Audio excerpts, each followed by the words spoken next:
As the 2018 midterm election season begins to heat up, Republican Congressman Will Hurd has a stark warning about Russian meddling.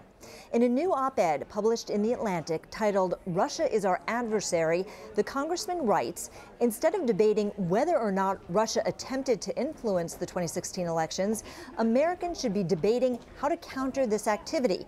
The 2018 midterm elections are fast approaching, and the threat remains, he writes. Well, Republican Congressman Will Hurd joins me now. He represents Texas's 23rd district. And Congressman, you write in the piece that when the public loses trust in the press, the Russians are winning. When Congress and the general public disagree, simply along party lines, again, the Russians are winning. What is Russia's goal? Russia's goal is real simple, and that's to erode trust in our democratic institutions. Why do they want to do that? It's real simple. Vladimir Putin is trying to reestablish the territorial integrity of the USSR. And what is getting in his way? NATO. What's getting in his way also? The United States.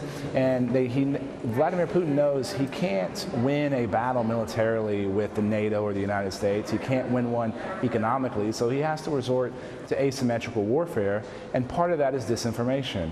And the Russians have been improving and working on Russian disinformation in Eastern Europe for decades, and we saw them aggressively do that in our last election. And, sir, you use the word weaponized, that effectively the Russians are weaponizing disinformation, and you write about a national counter-disinformation strategy, right, going mano a mano. What does this look like between America and the United States? America and the Russians, I should say. Well, a national counter-disinformation strategy starts with recognizing the problem. We also have to figure out who is the person responsible for coordinating this across the federal government and cooperating with the private sector and industry and academia. We have some examples of how to do this. We call it CVE, or Countering Violent Extremism. This is something that we've learned to do in Homeland Security. The Department of Homeland Security is taking the lead in the United States on countering Islamic extremism and trying to inculcate communities in the United States from being exposed or susceptible to that, terrorist propaganda. Something similar, and those tactics that you use in CVE can also be used in countering disinformation by adversaries like Russia. So essentially, by calling them out, by shaming them, by saying, we know what you're doing, I think you make reference, obviously, to fake rallies that are being organized via this disinformation. You also talk about just the fake news overall. In a Senate intelligence hearing earlier this week, Intel leaders could not say that President Trump had actually directed them to stop Russian meddling. And I think it was Angus King who kept saying, why won't the president say that they are doing this? Is this concerning to you, and does this simply lead to that polarization that you're talking about? Well, the conversation around this in and of itself actually leads to that polarization. But I do know that the rank and file members of the CIA, NSA, FBI, they're collecting intelligence on threats to our homeland. And that includes nation-state actors like Russia trying to influence our election. But as you said earlier, we need to identify our social media companies. The ability to propagate a message in this day and age has increased significantly since the old Cold War days.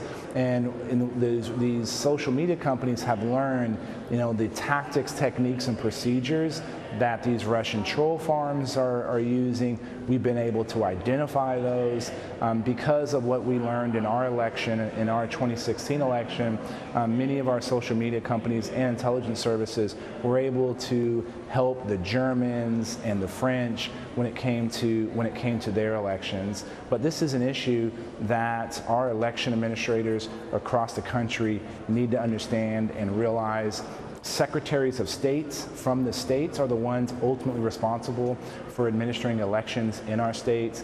There's over 10,000 different election administrators across the United States. They need to, understand the technology that they're using and whether they can improve it or get better equipment. But they also need to learn that if the Russians created this facade that they may or may not have manipulated one machine, that's going to erode trust in the entire process. And so I'm still hopeful that because enough people are talking about this and trying to find solutions and identifying how you harden our actual infrastructure, that we can get to the point that we can be very confident in our 2018 elections and be prepared for what the Russians are likely to do. Yeah, and listening to those leaders up there on Capitol Hill at that intelligence hearing on threats to the United States, it's very clear that Russia is launching an attack not only on democracy in the United States, but democracy around the globe. Switching gears, today, as we've all been watching, the country is in mourning. 17 people gunned down at a school in Florida. This is the 18th school shooting this year. And lawmakers, policymakers are grappling. How do we prevent these shootings? What do you believe should be done? Should we start looking at gun violence as an epidemic and treat it as such? Well, one, this is terrible, and I can't even imagine what families are dealing with right now and how families are going to cope into the future. But this is obviously a problem and something that, you know, we can improve the kind of information that is being shared on these kinds of violent activities. We got to make sure that schools have the tools they need in order to protect their kids. Do they have cameras? Do they know how to watch those things? Can they detect things in advance? We need to make sure that we're working with local law enforcement, private security, security for school districts and malls and things like that. You know, we are seeing people adapting, you know, to learning tactics and techniques and procedures overseas and bringing them here. So this is a much a broader issue, but ultimately it's terrible I can't even imagine what these families are having to deal with. Yeah, no question. You know, investigators are looking into the shooter's mental history, and today Speaker Ryan said that Congress really needs to work to make sure that people with mental health issues cannot get their hands on guns. Now, last year, the House passed a bill revoking gun checks for people with mental illnesses. You voted for that, sir. The president signed it. What's your reaction now? Do you regret it? Look, I think people that do have mental illnesses should not be able to have these kinds of weapons. I think we should be able to work with local law enforcement on these types of issues, and this is something that I think we can all work together on. And so, you know, whenever there's a shooting like this, you see reports about the NRA and how much they are donating to different political campaigns. They gave a lot to the president's campaign. They also gave a lot to Senator Marco Rubio. Today, he said that while he completely defends the Second Amendment, he also said within the Constitution, there is something that says lawmakers have to guarantee the right to domestic tranquility. It almost seemed like a shift. Should we as a nation, and the NRA included, start shifting to ask the tough questions now? We should be protecting our citizens, plain and simple, and we should be utilizing every tool in our toolkit in order to do that. And so I think that's something that can definitely find bipartisan support up here in Washington, D.C. And so lastly, I want to ask you about the immigration debate. The White House is threatening President Trump would veto a bipartisan compromise, which is now working its way through the Senate because it doesn't meet all of his demands. You crafted another bipartisan immigration bill in the House. What is your reaction to such threats from the White House of a potential veto? Well, I think we got to figure out where this is a threat coming from. I think unnamed individuals saying that there's a potential veto threat may have ulterior motives.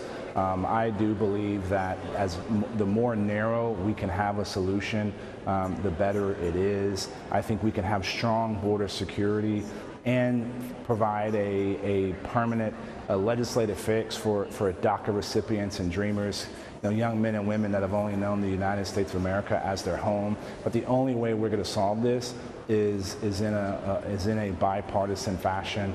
That's why I've been working on legislation.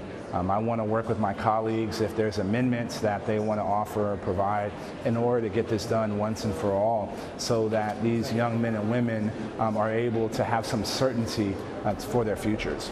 And talk to me about the commitment from those colleagues that you just mentioned. Do you have any sort of commitment from Republican House leaders that they're working with you to bring your immigration bill up for a vote? Is it something that the nation can look forward to, or what's the status? Well, I think the Speaker has made it clear he wants to see something come forward and have a vote. We're working to try to add more people to our coalition to get something done. I think we're all watching what happens in the Senate for the next number of hours and potentially a couple of days on whether they're able to find a bipartisan fix that could potentially be used as a framework for conversations here in the House. All right, Congressman Will Hurd, certainly a busy day between Russia, mass shootings, and immigration. We appreciate your insights. Thank you so much. Thank you.